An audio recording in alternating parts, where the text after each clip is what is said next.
सांगत होतास त्यानुसार आता पुन्हा एकदा कल बदलताना दिसत आहेत। भाजपने आता आघाडी घेतल्याचं दिसतंय। काँग्रेसची आघाडी आता निघून गेलेली आहे, आपची आघाडी कमी झालेली आहे आणि एकूण 16 जागांचे कल हाती आलेले आहेत। त्यामध्ये भाजप 12 ठिकाणी आघाडीवर असल्याचं दिसतंय, तर आप 4 जागांवर आघाडीवर आहेत। विशेष म्हणजे मनीष सिसोदिया ज्यांनी मतदारसंघ बदलला होता ते आता पिछाडीवर आहेत। अरविंद केजरीवाल सुद्धा पिछाडीवर आहेत। नवी दिल्लीमधून अरविंद केजरीवाल सध्या पिछाडीवर पडल्याचं चित्र आहे। दिल्लीच्या मुख्यमंत्री आतिशी या सुद्धा पिछाडीवर आहेत। जे 3 प्रमुख नेते आम आदमी पक्षाचे म्हणले जातात, माजी मुख्यमंत्री अरविंद केजरीवाल, माजी उपमुख्यमंत्री मनीष सिसोदिया आणि त्याचबरोबर मुख्यमंत्री आतिशी, हे तिन्ही भाजपचे जे मुख्य चेहरे आहेत ते सध्या पिछाडीवर पडल्याचं चित्र आहे। सोमेश, नक्कीच यामागे विशेष कारण आहेत। आपण लक्षात घेतलं पाहिजे की अरविंद केजरीवालांनी मतदान झाल्याबरोबर नवी दिल्लीमध्ये री इलेक्शनची मागणी केली होती। आता इथे पुन्हा आपण मॅनेजमेंट आणि निवडणुका लढवणं याच्या बाबतीत जर विचार करायचा झाला तर नवी दिल्लीमध्ये अग्रवाल म्हणून एक कॅन्डिडेट अजित पवारांच्या राष्ट्रवादी काँग्रेस पक्षाकडून उतरवण्यात आले होते। अरविंद केजरीवाल हे ज्या मारवाडी समाजातून आहेत, त्याच मारवाडी समाजाचे हे दुसरे अग्रवाल नावाचे एक उमेदवार हे अजित पवारांच्या राष्ट्रवादी काँग्रेस पक्षाकडून नवी दिल्लीची विधानसभा लढत होते।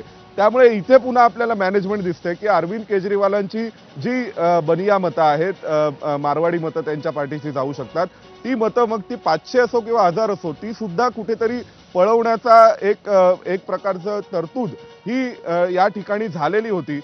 त्यामुळे नवी दिल्लीमध्ये अरविंद केजरीवालांनी ताबडतोब मागणी केली की इथे पुन्हा निवडणुका झाल्या पाहिजेत।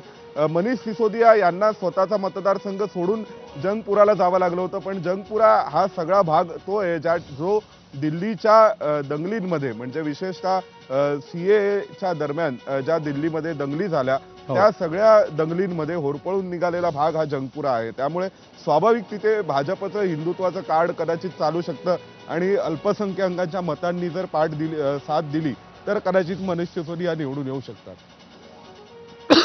सध्याचे जे कल हाती येत आहेत त्यानुसार कालकाजी मतदारसंघातून आपच्या आतिशी सध्या पिछाडीवर चाललेले आहेत।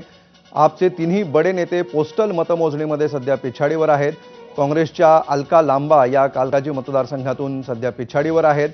दिल्लीच्या मुख्यमंत्री, माजी मुख्यमंत्री आणि माजी उपमुख्यमंत्री हे तीनही सध्या पिछाडीवर आहेत। एकूण 19 जागांचे कल सध्या आपल्या हाती आलेले आहेत आणि या 19 पैकी 15 जागांवर भाजपनं आघाडी घेतलेली आहे।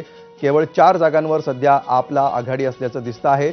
नवी दिल्लीतून अरविंद केजरीवाल पिछाडीवर पडलेले आहेत आणि मनीष सिसोदिया हे सुद्धा पिछाडीवर पडलेले आहेत।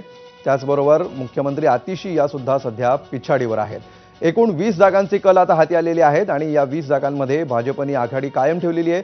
15 ठिकाणी भाजपने आघाडी घेतलेली आहे, तर 5 ठिकाणी सध्या आपचे उमेदवार आघाडी घेताना दिसत आहेत। त्यामुळे पहिल्या कलांमध्ये भाजपनं जोरदार मुसंडी मारलेली आहे आणि हाच ट्रेंड आता पुढे कायम राहतो का हे बघणं महत्त्वाचं ठरणार आहे। सोमेश, ज्या प्रकारे भाजपने या निवडणुकीमध्ये एक नॅरेटिव्ह सेट करण्याचा प्रयत्न केलेला होता आणि दुसरी गोष्ट केजरीवालांनी सुद्धा, आम आदमी पक्षाने सुद्धा पूर्णपणे त्यांचं प्रशासन असेल किंवा वेगवेगळ्या योजना असतील